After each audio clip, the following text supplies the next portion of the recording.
Israel के अंत की उल्टी गिनती शुरू। अगर दुनिया सोच रही है कि 41 किलोमीटर लंबी और 10 किलोमीटर चौड़ी गाजा पट्टी में ही जंग चल रही है, तो ये बहुत बड़ा भ्रम है। अब पूरे मिडिल ईस्ट से लेकर पश्चिमी एशिया तक भयंकर बारूदी धमाके शुरू हो चुके हैं।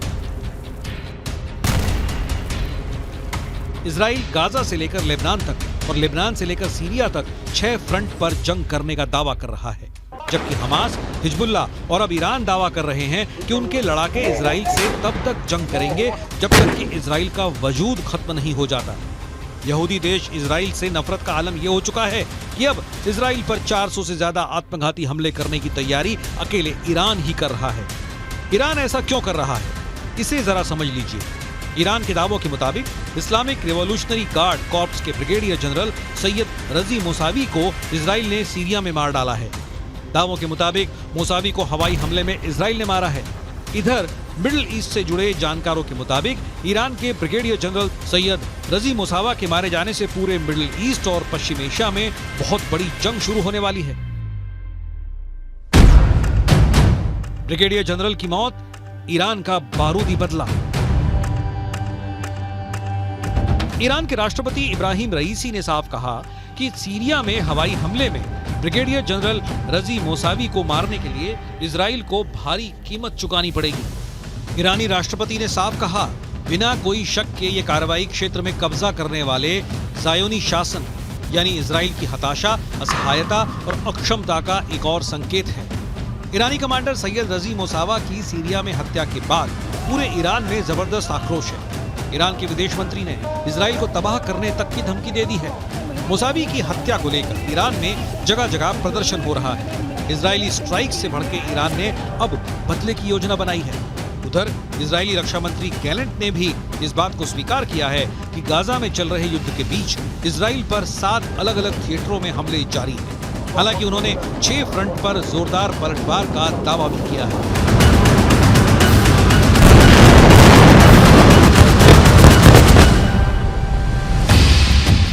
अब सवाल उठता है, आखिर इजराइल ने सीरिया में घुसकर ईरानी कमांडर ब्रिगेडियर जनरल सैयद रजी मोसावी को क्यों मार डाला? आइए कुछ और खास जानकारी भी आपसे साझा करते हैं। दरअसल ब्रिगेडियर जनरल सैयद रजी मोसावी की मौत से ईरान बुरी तरह से बौखला गया। ये पूरी डिटेल देखिए, इस वक्त आपके सामने मौजूद है। ईरान ने धमकी दी कि इजराइल के अंत की उल्टी जो गिनती है वो अब शुरू हो चुकी है। साथ ही साथ हम आपको बताने जा रहे हैं कि कैसे सीरिया के उत्तरी पूर्वी दमिश्क में IRGC के ब्रिगेडियर जनरल रजी मोसावी को मारा गया।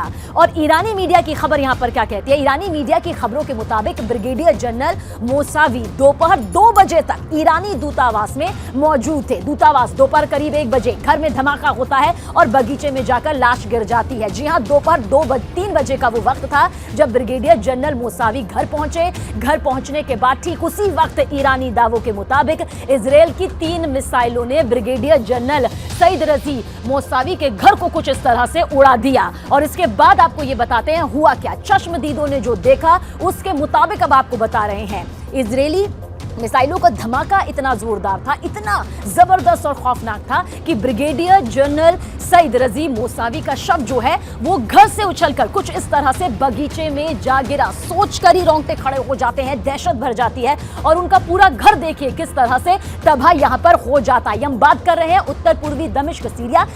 दोपहर 3 बजे और घर में धमाका होता है और लाश जो है वो बगीचे में गिर जाती है।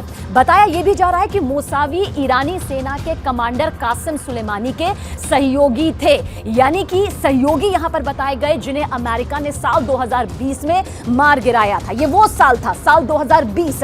लेकिन जबकि इजराइल का जो दावा है वो है इस्लामिक रिवॉल्यूशनरी गार्ड कॉर्प्स के ब्रिगेडियर जनरल सैयद रजी मोसावी सीरिया में ईरान के सैन्य अभियानों को कोऑर्डिनेट कर रहे थे, यानी जिनका जिक्र इस वक्त हम यहां पर कर रहे हैं। हिजबुल्लाह को हथियार सप्लाई कर रहे थे और हमास की भी पूरी मदद कर रहे थे। इजराइल का भी यह दावा है कि मोसावी लगातार इजराइल पर हिजबुल्लाह से हमले यहां पर करवा रहे थे।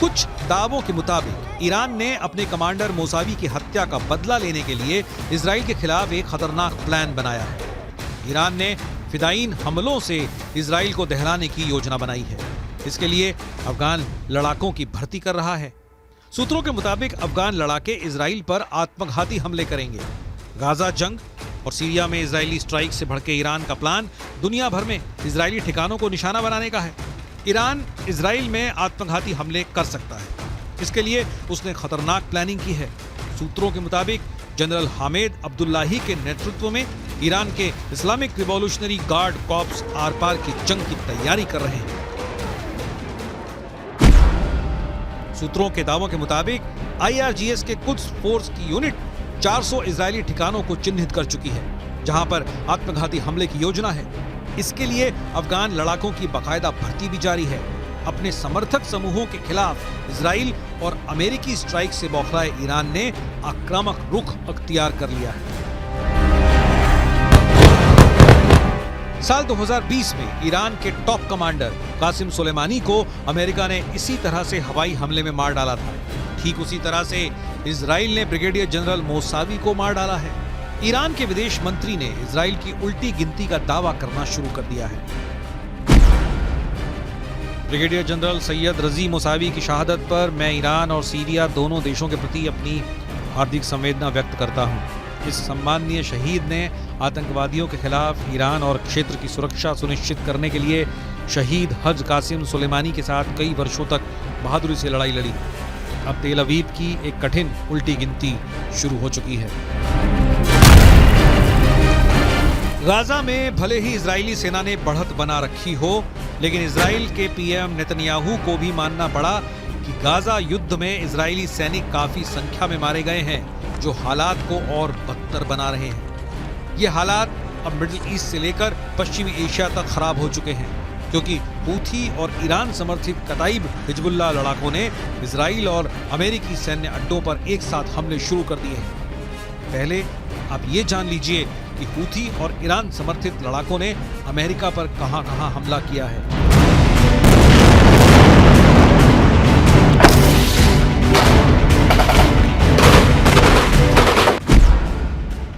अमेरिका ने यह तो नहीं बताया कि ईरान समर्थित लड़ाकों ने अमेरिकी सेना पर कब हमला किया था, लेकिन यह जरूर बताया कि उत्तरी इराक में मौजूद अमेरिका के एरबिल एयरबेस पर ड्रोन से हमला किया गया था। अमेरिकी रक्षा सचिव लॉयड ऑस्टिन के मुताबिक इराक में अमेरिका सैनिकों पर यह हमला ईरान समर्थित कताइब हिजबुल्लाह के लड़ाकों ने किया था।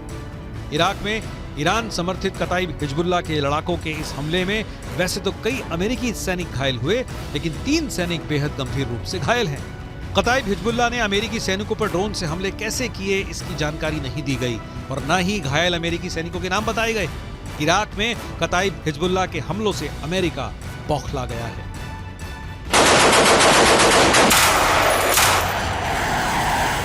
मिडिल ईस्ट से लेकर पश्चिम एशिया तक इजराइल और अमेरिकी सैन्य ठिकानों पर हो रहे हमले साबित कर रहे हैं कि ईरान रूस की शह पर अब जंग में खुलकर कूदने लगा है।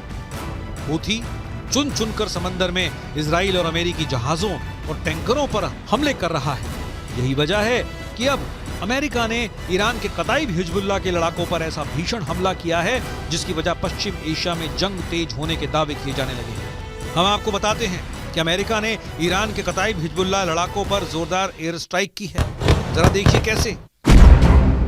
अमेरिकी रक्षा सचिव लॉयड ऑस्टिन के मुताबिक अमेरिकी सेना ने ईरान समर्थित कताइब हिजबुल्लाह पर भीषण हवाई हमले किए हैं। कताइब हिजबुल्लाह पर अमेरिका ने ये हमले इराक और सीरिया में किए हैं। सोमवार यानी 25 दिसंबर को अमेरिकी सेना ने कताइब हिजबुल्लाह पर हमला किया था। लड़ाकू विमानों और मिसाइलों से ईरान समर्थित कताइब हिजबुल्लाह लड़ाकों के 3 ठिकानों को अमेरिकी हमले में तबाह करने का दावा किया गया है। खबर के मुताबिक अमेरिकी सैनिकों के घायल होने के बाद राष्ट्रपति जो बाइडेन ने ईरान समर्थित मिलिशिया समूहों के खिलाफ जवाबी कार्रवाई का आदेश दिया था, जिसके बाद ये हमले किए गए। अमेरिकी सैन्य बलों ने इराक में कताइब हिजबुल्लाह और कई समूहों की ओर से इस्तेमाल की जाने वाली 3 ठिकानों पर हमले किए।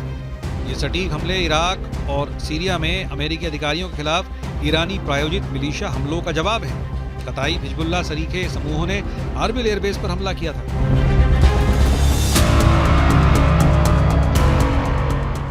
इजराइल और अमेरिका इस वक्त मिडिल ईस्ट और पश्चिमी एशिया में डबल युद्ध से जूझ रहे हैं। पीएम नेतन्याहू को लग रहा था कि हमास युद्ध विराम इजराइल की शर्तों पर जरूर करेगा, लेकिन अब खबर आ रही है कि हमास के टॉप कमांडर्स ने साफ दावा कर दिया है कि हमास सीज फायर नहीं करेगा और न ही कोई समझौता। वो आखिरी दम तक जंग करेगा। गाजा पट्टी में इस वक्त उत्तरी गाजा से ज्यादा भीषण जंग दक्षिणी गाजा में चल रही है। हालात ये हो गए हैं कि इजराइल और हमास की जंग थमने की एक और उम्मीद को बड़ा झटका लगा है। 24 दिसंबर को इजरायली मीडिया रिपोर्ट्स में दावा किया गया कि हमास और इस्लामिक जिहाद आतंकी संगठनों ने इजिप्ट या कहें मिस्र के उस प्रस्ताव को ठुकरा दिया है जिसमें कहा गया था कि अगर ये दोनों संगठन गाजा की हुकूमत किसी तीसरी ताकत को सौंप देते हैं तो इजराइल परमानेंट सीज फायर कर देगा। लेकिन हमास के टॉप कमांडर्स ने इस प्रस्ताव को पूरी तरह से खारिज कर दिया है। हम आपको हमास नेता यहिया सिनवार का वो दावा दिखाने जा रहे हैं जिसमें इजराइल सेना को भारी नुकसान का दावा किया गया है। हमास के कसाई का दावा, मार दिए 1500 इजरायली सैनिक।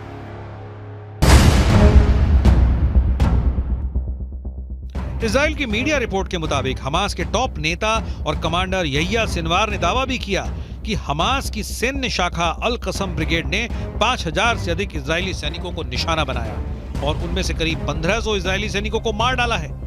हालांकि ऐसा कोई आंकड़ा इजराइल की ओर से जारी नहीं किया गया है। हमास नेता सिनवार ने इजरायली सैन्य उपकरणों को नष्ट करने की संख्या के बारे में भी बढ़ा चढ़ाकर दावा करते हुए कहा कि हमास ने 750 इजरायली सैन्य वाहनों को तबाह कर दिया है। सिनवार ने इजराइल का जिक्र करते हुए कहा कि उसके कब्जे को मान लेने की शर्तों पर कभी समझौता नहीं होगा और न ही हमास कभी सरेंडर करेगा। दूसरी तरफ इजराइल के प्रधानमंत्री बेंजामिन नेतन्याहू ने गाजा का दौरा किया है और साफ शब्दों में कहा कि हम फिर साफ कर देना चाहते हैं कि इजरायली सेना इस जंग को तब तक बंद नहीं करेगी जब तक वो गाजा में मौजूद हर आतंकी संगठन का कब्जा खत्म नहीं कर देती। אמש שוחחתי שוב עם הנשיא ביידן. אני מעריך את עמדתה האיתנה של ארצות הברית במועצת הביטחון, עמדה שתומכת במאמץ המלחמתי שלנו. אמרתי אתמול לנשיא ביידן שאנחנו נילחם עד לניצחון המוחלט. ייקח כמה זמן שזה ייקח. हालांकि इजराइल के भीषण हमलों से गाजा लगभग तबाह हो चुका है। जरा देखिए फलस्तीनी किस हालात में पहुंच चुके हैं। इजराइल के ऑपरेशन स्वॉर्ड ऑफ आयरन के तहत इजराइल ने सबसे ज्यादा भीषण हमले उत्तरी गाजा में किए हैं। साल 2023 में गाजा पट्टी में हुए इजरायली हमलों में अब तक 1 लाख से ज्यादा इमारतें गाजा में तबाह हो चुकी हैं। उत्तरी गाजा की लगभग 11 लाख की आबादी में से 85% फलस्तीनी हमास समर्थक भाग चुके हैं। ज्यादातर फलस्तीनी उत्तरी गाजा से दक्षिणी गाजा की तरफ भागे हैं। इजराइल की IDF का दावा है कि उसने 7 अक्टूबर से अब तक 22,000 से अधिक टारगेट्स पर हमला किया है और उन्हें तबाह कर दिया है। 80 दिनों से ज्यादा की जंग में इजराइल ने हमास के हर उस ठिकाने को तबाह किया है जहां से हमास या तो हमला कर रहा था या फिर उसके लड़ाके छिपे हुए थे। अमेरिकी मीडिया की रिपोर्ट के मुताबिक इजराइल ने दक्षिणी गाजा में भयानक बमबारी शुरू कर दी है। दक्षिणी गाजा में इजरायली वायुसेना 907 किलो के सैकड़ों बम गिरा रही है। एक्सपर्ट्स के मुताबिक अमेरिका ने भी किसी देश के रिहायशी इलाके में इतने बम नहीं गिराए हैं। कुल मिलाकर हमास, हिजबुल्लाह, हूथी और ईरान इजराइल के लिए नासूर बनते जा रहे हैं। अब देखना होगा ईरान अपने कमांडर की मौत का बदला कैसे लेगा।